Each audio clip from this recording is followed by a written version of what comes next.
Perfect.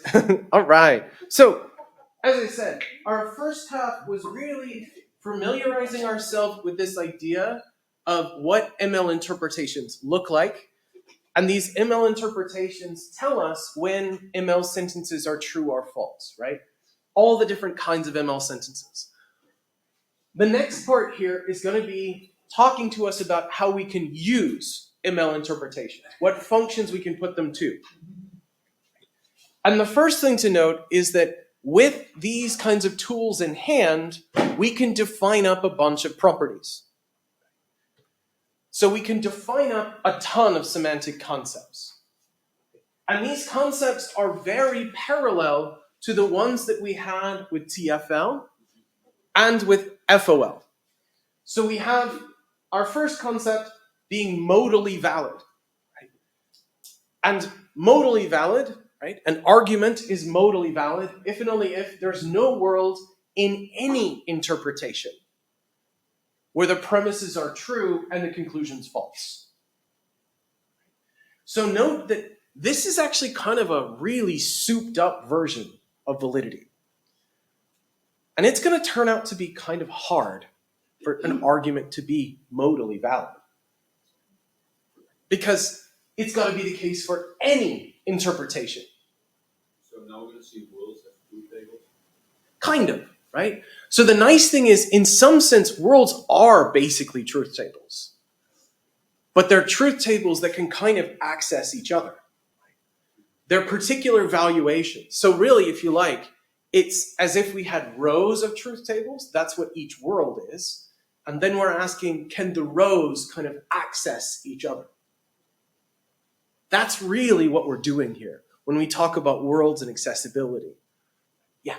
When we're saying in any world, we're saying in any world that is accessible or not? Just all? Any world at all. Any world. Yeah. So, again, modally valid if and only if there's no world in any interpretation. Yeah. Yeah. We're going to come back to this point in a moment. So, there's our first concept, right? Modally valid. And our second one, and our second and third ones kind of go hand in hand. We can talk about an individual ML sentence being a modal logical truth, if and only if it's true at every world in every interpretation. Right? And note that, again, and this kind of comes back to your question just a second ago, our notion of every world there is not every world relative to some other world. This is just at every damn world. So here's the nice thing. These semantic properties aren't elements of our language. If you go back and think about things like being a tautology, right? Being a tautology is a property a TFL sentence has. But being a tautology is not something you express in TFL. You can have a sentence, a TFL sentence that is a tautology, but you can't say that it is one in TFL. You have to say it in English or Dutch or German. You have to do it in a meta language. And all of these claims aren't in ML. They're claims about it. That also means that none of these are going to be world relativized. Because these aren't true at a world. They're just true or false. They hold or they don't. So, our second one, a sentence is a modal logical truth, if and only if it's true at every world and every interpretation. And an ML sentence is a modal contradiction, if and only if it's false at every world in every interpretation. It's worth flagging up, right? These are really, really hard to achieve. There are vanishingly few sentences that are going to be modal logical truths and modal contradictions. Because if you go back and think about how flexible our modal interpretations are, we can build as many worlds as we like, we can stipulate whatever atoms we want to be true or false at these worlds, and we can stipulate accessibility relations however we want. So it's going to be really possible or really easy to cook up interpretations that show, for example, a sentence is not a modal logical truth, or that a sentence is not a modal contradiction. Finally, we have our last one. We can say that an ML sentence is modally consistent if and only if it's true at some world in some interpretation. Effectively, what notion does this track? What do we mean by modally consistent? It's parallel to something we've talked about before, that you talked about with Michael. It's contingency. It's true at some world in some interpretation. It's possible to make it true. Now, of course, technically we'd also need, and it's not true at every world, if we wanted to track consistency perfectly. But okay, so we have these 4 new notions. One of them is about an argument. The other 3 are about individual sentences. Yeah? Yeah, I'm not great at interpretation. Can you say something like, it's modally valid, there's just one world? Or do you always have to say infinite worlds? So this is the trick. The limitations that we had with interpretations in FOL come back here too. We cannot show that an argument is modally valid using ML interpretations. We can't show that a sentence is a modal logical truth using interpretations, or that it's a modal contradiction. We can show it's modally consistent.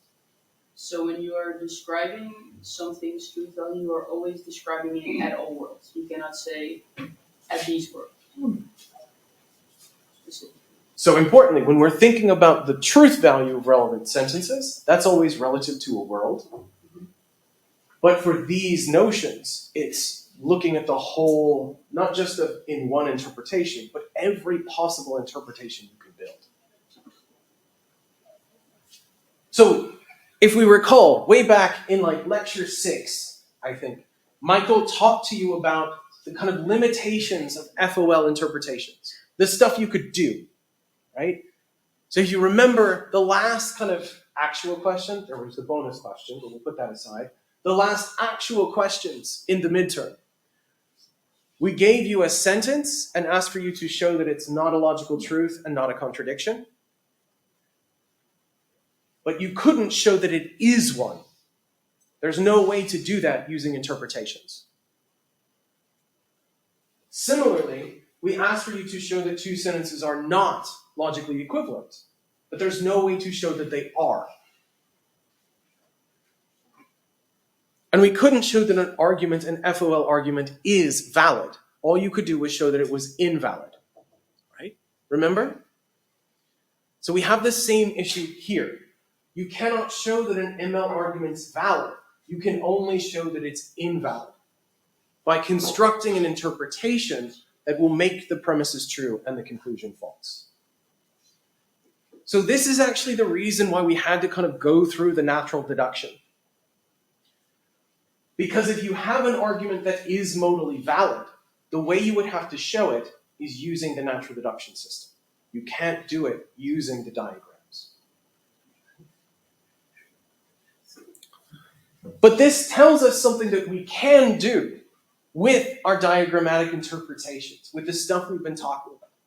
We can show that an argument's not modally valid.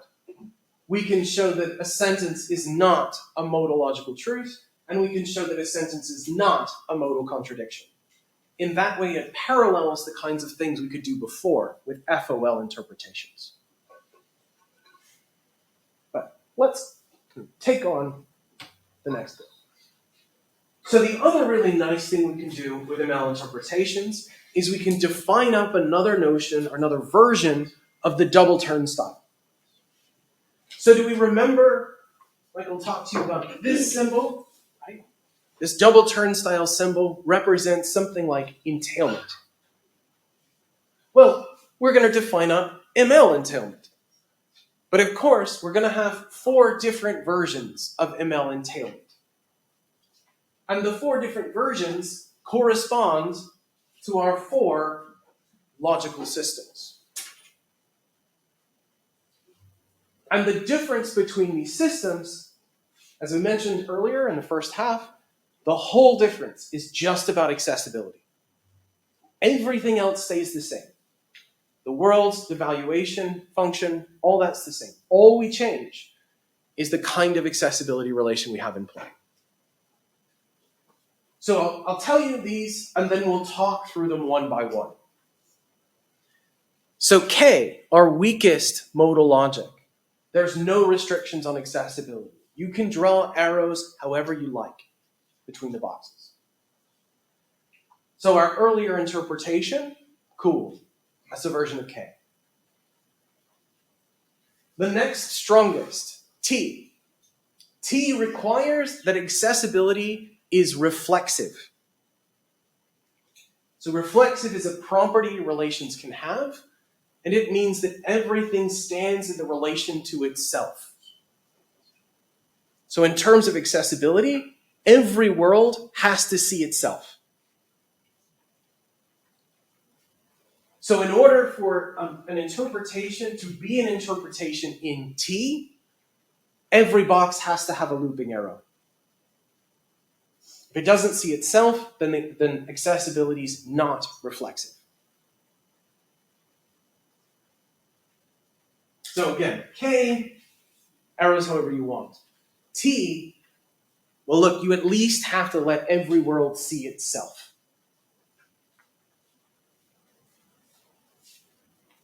Then the next strongest along, S4, says, okay, I like reflexivity, but I also want to add one more property.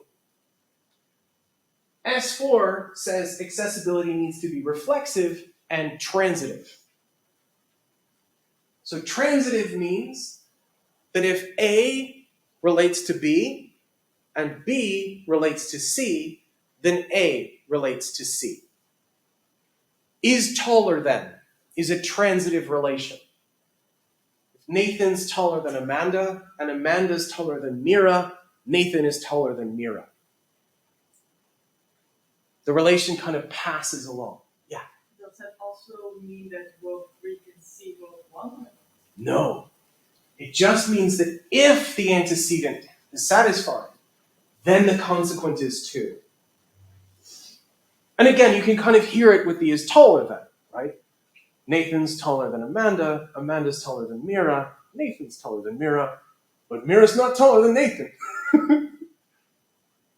So transitivity just means, again, kind of bucket passes, and if 1 gets to 2 and 2 gets to 3, then 1 also gets to 3.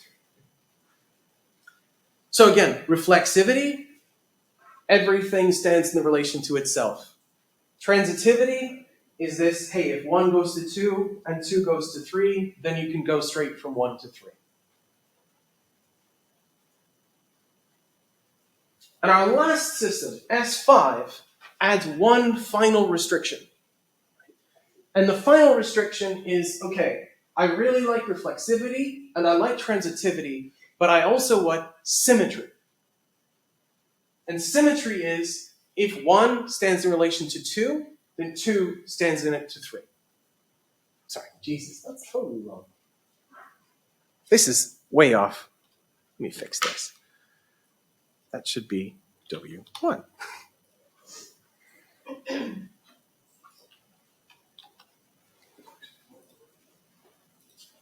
That's unacceptable. Okay. So, symmetry, to fix this, is basically just reflections. If 1 stands in it to 2, 2 stands in it to 1. Is a sibling of, is a symmetric relation. If A is a sibling of B, then B has to be a sibling of A. Okay. So, again, what we have are 4 systems. K, no restrictions. T, every world has to see itself. S4, every world has to see itself and the relation's transitive. Finally, S5, every world sees itself, the relation's transitive, and if it goes one direction, the arrow has to come back as well. So this is something we can kind of talk through, and we'll work through a few examples to see how it goes. Okay? So here's a variant of our earlier interpretation. I've taken the first two worlds and I've added a third one. So the nice thing here, right, is we've got basically the same. I've just added that world 2 can see 3. So we can start by just asking a couple questions about this system. On this interpretation, is box B true at world 2? Why not? Because it can see world in which B is not true. Yeah, right? It's not the case that in every world B. And what's the world where not B is true? Yeah. How about box B at world 1? Is box B true at world 1? Yeah, right? Every world that 1 can see is a B world. Yeah. Didn't we? Oh wait, which is? This is still K. Oh. So importantly, if there's no arrow, there's no connection. So there's no connection between 1 and 3. Yeah, because we just said that if 2 can see 3, then 1 can see 3. We're going to get to it. Right? So again, right now, we just read the arrows. If the arrow's there, it's accessible. If the arrow ain't there, it ain't accessible. So this is a suitable map for K. And how about our one last question? If we go to world 2, if we look at world 2, is diamond not A true at world 2? Diamond not A. Is diamond not A true at 2? No. So again, we look, right? Diamond says there has to be at least one world it can access. And if we see, right, it can see 1, where A, and it can see 3, where A. So every world it can see is an A world. Importantly, it can't see itself. There's no loop. Okay, so we've got that so far, right? So now we can say, okay, this is fine for K, but let's make this system suitable for T. In order for it to be accessible or suitable for T, our relations need to be reflexive. So what do we need to add? What arrows would we need to add in order for this to be suitable for T? Nice. How many? 2. Got it? Everybody got it? So bang. Cool. So this system now is suitable for K and for T. Now we can ask, is diamond not A true in world 2? What's the world it can see where not A? It can see itself, right? Cool. So one of the nice things about T is also the system that lets us go from box sentence to unboxed sentence. And this is nice because remember earlier we said, and in fact if we go back to our earlier interpretation, box A was true at 2, right? Box A is true at 2. But is box A true on this version of the interpretation? Is box A true at world 2? No, right? Because it can see at least one world where A is false. Cool? Okay. Now, importantly, at world 1, is diamond not B true? At world 1, is diamond not B true? Can it see a world where not B? Oh, it's not true. Yeah, see? There's no arrow. What would we need if we were going to make that true? We need an arrow going from 1 to 3, right? Everybody see that? So, okay. The next thing we can do, we move to S4. S4 says you got to have the loops. It's reflexive. And if you have the daisy chain, there has to be a direct connection. So our next move, if we wanted to make this accessible or acceptable for S4, is we need to add that. So transitivity tells us if 1 accesses 2 and 2 accesses 3, then 1 can access 3. You don't need a line for it, right? You do. Why? Because if the arrow ain't there, the connection ain't there. So what we're thinking of is generating this interpretation that satisfies the rule. Good so far? So now, on this interpretation, what do we think about diamond not B at world 1? How about diamond B at world 3? No, it's not, right? It's false. Because what worlds can world 3 see? Just itself, right? So in fact, like, is diamond not A true at 3?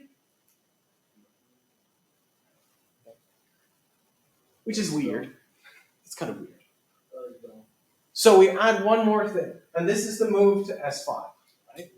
And the move to S5 is we say, hey, if accessibility goes in one direction, it goes in the other direction too. So what do we need to add for this one in order to make it S5 acceptable? Yeah. An arrow going to world 2 and an arrow to world 1. Yeah, right? We got to add pointy bits on the big loopy one and a pointy bit pointing back to W2, right? We've got to make sure that every world can access every world. Yeah. I remember you saying that S5 encloses S4, but and yeah, it says here transitivity, but I don't see if we're just adding symmetry why we couldn't take out the bottom. So we could have a slightly weaker system that's reflexive and symmetric, and that is an option, right? It's just not a system we're talking about here.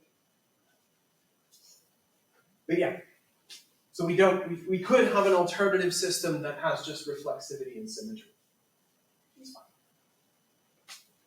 But in terms of the kind of big systems we tend to get, these are the ones that we play around with. So again, the important things here, when we're dealing with K, any arrows work. T, we got to have loops. S, you've got to have loops and the daisy chaining. And for S5, if it goes one way, it's got to go the other as well. Yeah. But if you now add also an arrow from row 3 to row 2, I must do it. It's okay, yeah. So there's a subtle difference. Here's the previous one, Okay. and then bloop. Yeah. Nice. Good. So notably, here's something kind of fun. If you remember, one of the weird things that we talked about with the natural reduction system was stacking up modal operators. You could have like box, right? Or box, diamond, box. If you have S5, it always just collapses back down to the last operator. Because all that really matters now is, I can just get there directly. I don't need to go through all of the rest of you guys. I'm directly connected with every world. That's kind of cool. So, the reason I wanted to go through these is they correspond to our relevant natural deduction systems, but more importantly, as we tweak the accessibility relation, different kind of modal claims are going to turn out to be true or false. Nice. So, before we move on, questions on this idea? Make sense? It's kind of lovely when it actually works. Please. Isn't S5 just one big box with all the atoms that can see the cell? Kind of. So the nice thing is, remember, we still want it to be such that, I could have worn a different sweater today. So why is it true that I could have worn a different sweater? Because there's another box, another world that we can access where it's just true that I'm wearing a different sweater. That's the kind of idea. So it's almost, if you like, thinking about it in terms of valuations, every valuation can reach any other one. Yeah. Nice. Okay.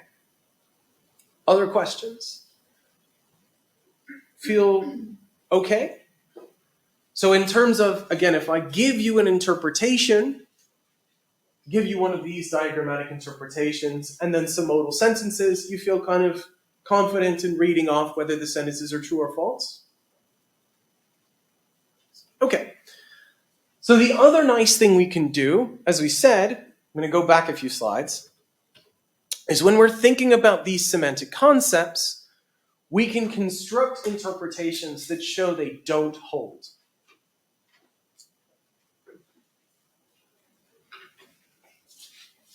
More generally, what we can also do is we can construct interpretations that show various arguments do not hold. And this is the other thing that I want us to be able to do. Build our own interpretations that show ML arguments fail. Importantly, of course, they're always going to be relative to a system. So for our sake, for today, we're just going to play around with K. Remember, K is the one where there's no restrictions at all. The accessibility relations can kind of go however we want them to. So what we do with these is we build a model that makes the sentence on the left or sentences on the left true and the conclusion false. Just to clarify, the sign in the middle says the entailment, right? It's like the premises and conclusion. So it holds, right? It holds if there's no kind of world where antecedent's true and consequence false. And of course, we'll make it fail if we can come up with situations where the antecedents, where the kind of bits to the left are true, and the second part's false. So let's go through one together, and we'll see how it goes. Find it out. So let's generate a counter interpretation for our first claim here. I'll write it down over here, and then blank the screen.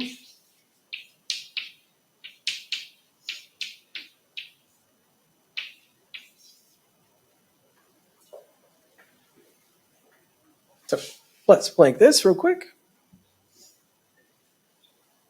We want to construct a counter interpretation to this claim. We want to show that the truth of this does not entail the truth of this. That means coming up with an interpretation where the premise is true and the conclusion's false. Yeah? So what's an interpretation where the premise is going to be true and the conclusion's false? So let's think. First things first, we want our premise to be true. But if our premise is going to be true, well, the way we map that in our kind of ML interpretation is we're going to have a world. And what's going to be true at this world? Not P. Not P, right? Already see that so far. Cool. We've already done enough to make the premise true. Let's just call this W1. Doesn't really matter what it sees. We're going to get to that next. We'll get to that next. There's one question as well, does it need to see itself? Good. So if we're playing around in K, no. Because K, there's no restrictions at all, right? The arrows can be whatever we want them to be. It can be helpful. But they can be whatever they want to be, but don't they have to be anything?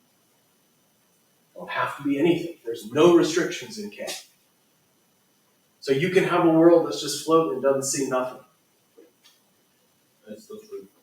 Well, this claim's true at the world. But of course, what kind of claims are going to turn out to be false at this world? P's false. P's false at world 1. What else is going to be false at world 1? Any diamond, well, at least certainly any kind of simple diamond claim, right? So for example, right now, is diamond not P true or false at world 1? It's false, right? It's false. because there's no world that it can see, that it can access, where P. Because it don't access nobody. It doesn't see nothing. So right now, our assumption's true, but our conclusion's true as well. Does everybody see that before we go anywhere else? And the conclusion's true at the moment because it cannot see any world at which P is true. So what can we do? So that's negated, right? It is. So this is false. But that means the negation's true. Aren't they just both false? The negation, right? Negation still works the same way it's done before. What's the diamond claim that's false? What's the diamond claim that's false at W1 right now? So diamond P is false. What else is also? Diamond not P is also false at world 1 right now. Because it can't see any world at which not P is the case. Everybody see that before we go anywhere else. So cool. That's false. But note, this negated possibility claim is true.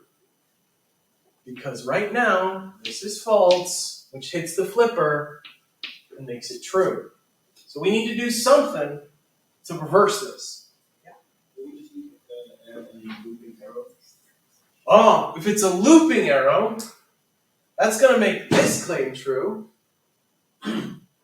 But the diamond P claim would still be false, so the negation would then still be true.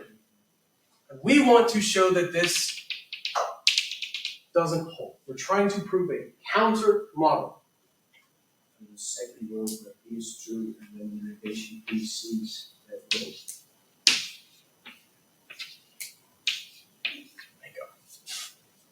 Job done. So now, why? Why is this the job done? What's true at world 1? Is not P true at world 1? Not P is true at world 1 because, right? Again, when we're thinking about the connectives that aren't the modal ones, you just look at what's going on in the world. Then, right, we have this negated diamond claim. So that means what we want to do is to make the diamond claim true so then the negation comes out false. We do that by having world 1 see a world where P. But how can not P be true on world 1 if it cannot see itself? Good.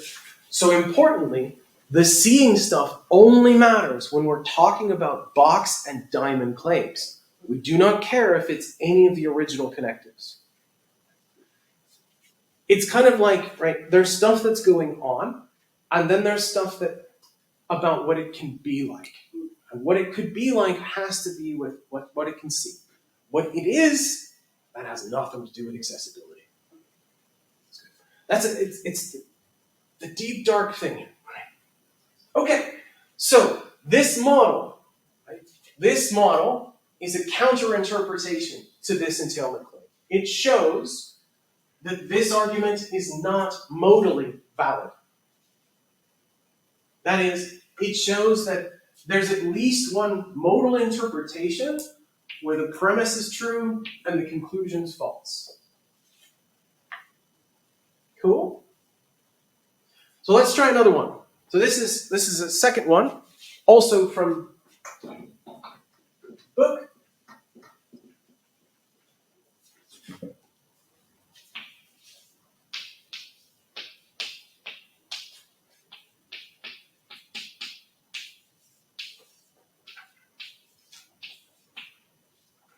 Okay. So we want to show, let's build a counter-interpretation that shows this entailment is not modally valid, that this argument's not modally valid. That is an interpretation that makes our assumption true and our consequent false.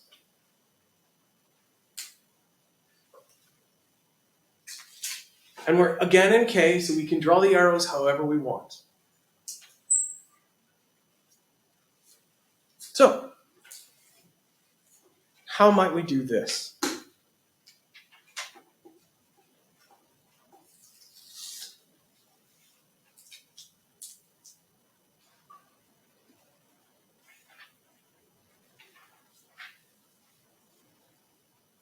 let's start by working backwards, right? We know we want to make sure that this is false. That is, there's not going to be any world where this disjunction's true. Right? No world where this disjunction's true. So in order for there to be no world where this disjunction's true, what do we need to guarantee? What's got to be the case at every world? Either P or Q is true. Okay, so either P or Q is true. That's kind of back to here, right? And how are we going to make sure that this disjunction turns out false? Either Q and Q is false. Yeah, right. We've got to have at least one of them let us down in every world. Does everyone see the idea here? Notably, not necessarily every world, but at least every world that can be accessed. Would still be true. Could still be true. Right? So let's think about it, right? We're going to need at least one world where P and not Q is the case. And how about our other world? What's our second world going to be like? Not P and Q.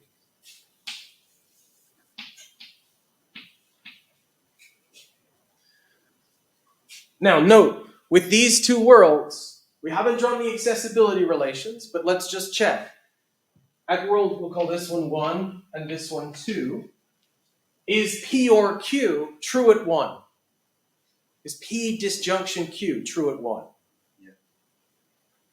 So again, disjunctions are cheap. All you need is one disjunct. We got one. Cool. So P or Q is true at 1. Is P or Q true at 2? Yeah. So far, so good. Okay? So now, how can we start drawing in accessibility relations to get this claim true for us? Oh, sorry, yeah, I'm sticking it. It's okay. Let's think. How can we draw accessibility relations that are going to get this true for us? Outside every two. Let's do that. I like that. Sure. So now, at world 1, is that true? Yeah. Okay. At world 1, it's true that, hey, necessarily P or Q. Cool. So we've got at least that part done. Is the conclusion true at world 1? No. Well, let's check, right?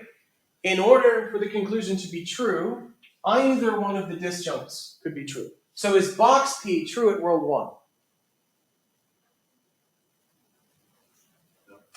No, right? The only world it can see, every world it can see, is a not P world. Yeah? With me? So box P isn't true at world 1. Cool. Is box Q true at world 1?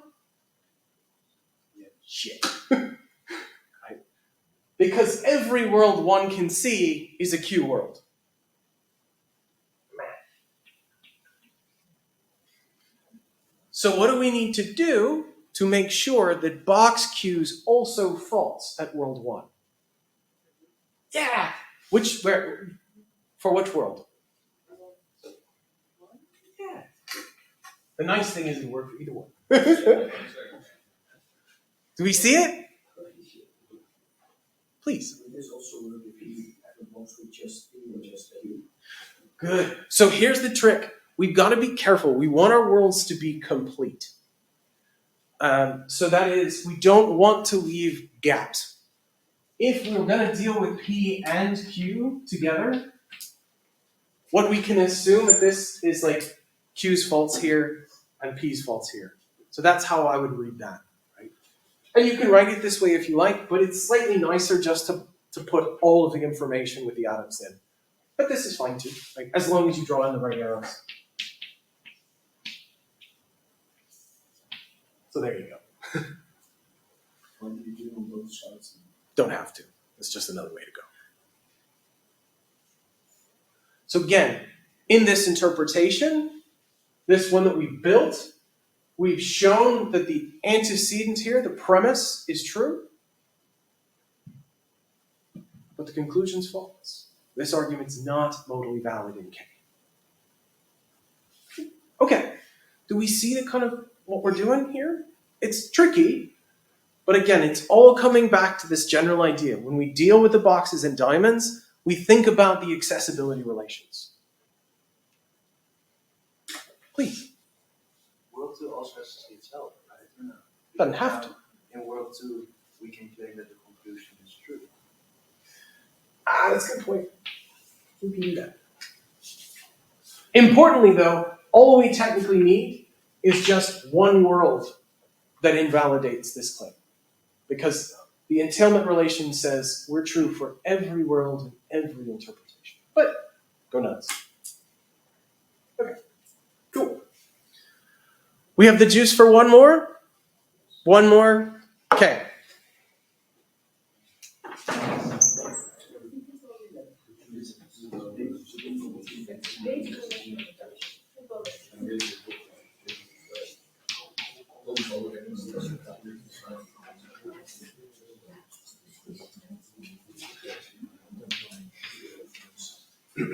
Okay. Please. Why did we start with creating a world in which it's true? Do you need to do that? You can do either way. Again, what we really need to do is just, again, come up with one that makes our premise true and our conclusion false. The way you might think about this, there's many, many ways to go. One option to start is just think about working backwards. Let's make the conclusion false, keep that in mind, and then try and make the premises true. Okay, so this is our third one here. We'll wrap up with this one. So what we're going to show about this sentence, right? What's interesting about this sentence? If it were true, what kind of thing would it be? It would be, well, so that's with the singleton style. So what semantic notion would this sentence satisfy? Close. So it's a modal logical truth, right? It's one of the semantic notions we introduced earlier. So we're going to show that this sentence is not a modal logical truth. To do that, all we have to do is come up with an instance where the negation's false. So let's build an interpretation, a modal interpretation, where our negation is false. And if we're going to get this negation to be false, what truth value does the box need to have? It's got to be true, right? So let's build an interpretation where the box is true. How might we get an interpretation where the box is true? Either A or not A true. Yeah. So it's got to be true. You can do that. In this world, we'll call it world 1. In world 1, is A or not A true? Yes. Nice. We got to do one more thing, though, to make sure that the box is true. We've got to make sure that in every world that accesses, A or not A is true. So what can we do to this to make it very quickly true? Loop. Boom. Jumped on it. Really backbreakingly difficult interpretation there. Right? So, with these we're going to work through these kinds of questions more on Thursday. We'll also work with the other kind where I'll give you an interpretation and we practice on whether some sentences are true or false. But with these kinds of questions, what we're aiming to do is to show that an argument fails. Importantly, I'm going to make a bunch of noise here, I'm sorry. Well, that wasn't as bad as I was expecting. So to come back, when we're doing these, pay attention to the operator here, right? Pay attention to which system we're in, because the different systems have different requirements about how to draw accessibility. We'll tend to operate in K because it's the easiest one, but some of the ones we're going to do in the homework and in the tutorial will be in the other systems. We'll talk about it. So, just to kind of wrap up, what we'll now be able to do is take an ML interpretation and read off which sentences are true or false, and construct ML counterinterpretations to show that various claims or arguments aren't the case. And the important things to remember, that ML sentences are always true or false relative to a world. Even the box and diamond claims, right? They're always true or false at a world. Right? The ML sentences featuring modal operators are true or false at a world relative to what it can access. But that's the only time we need to care about accessibility. And our four systems are characterized by different strengths of the accessibility relation. As we add or subtract requirements, we get stronger or weaker modal logics. So that's the kind of big thing with modal logic. I really wanted us to be able to do these interpretations because modal logic crops up in so many parts of philosophy. And being able to build something like what we've just done is very helpful because it means you'll come across arguments and be able to show why they don't work. Which, if there's anything philosophers are just designed to do, it is shoot other people's positive things down. Shallow and pedantic. But I want to finish, and this will take about a minute, to talk about what we're going to do next. So the last two content lectures are about, if you like, the philosophy of logic. In particular, the topics here are at this weird overlap between formal logic, metaphysics, and philosophy of language. And the aims for the next two ones are really to kind of extend and apply the formal systems and tools that we've used, and to think about some philosophical upshots from the formal systems. The focus for the last two is going to be on applications of first-order logic. I want to stress, we're not going to make you do any symbolizations or anything like that, right? It's just kind of thinking, what happens if we take this to be something like the logic undergirding the way much philosophy is done? And really want to talk about two particular topics. So the first one, which we're going to talk about next week, is about quantification and ontology. So ontology, you probably heard about this, right, in other courses. Ontology is the study of what there is, what exists. Well, we can use FOL to help us with this. And in particular, we can use FOL to help us answer some considerations about theory choice. Theory choice in philosophy and in science by thinking about what objects or entities given theories say exist. So that's what we'll talk about next week. And then the last kind of full week of discussion that we'll have, I want to talk about identity. Because identity, when you introduce it in FOL, right, we just sort of skated over exactly what it is. We said it's sort of special, but we didn't really talk about the underlying metaphysics. So what we'll talk about in the last full week is what's the kind of metaphysics of identity? We'll ask, is it understood or definable in terms of other notions? And what's the modal strength of an identity claim? If A is identical to B, does that mean it's necessarily identical? Or can they come apart? So these are the questions we're going to talk about in the next couple weeks. Thanks for coming, guys. Lovely to see you. And we'll hopefully see you all Thursday afternoon to talk about some beautiful modal logic. Take care.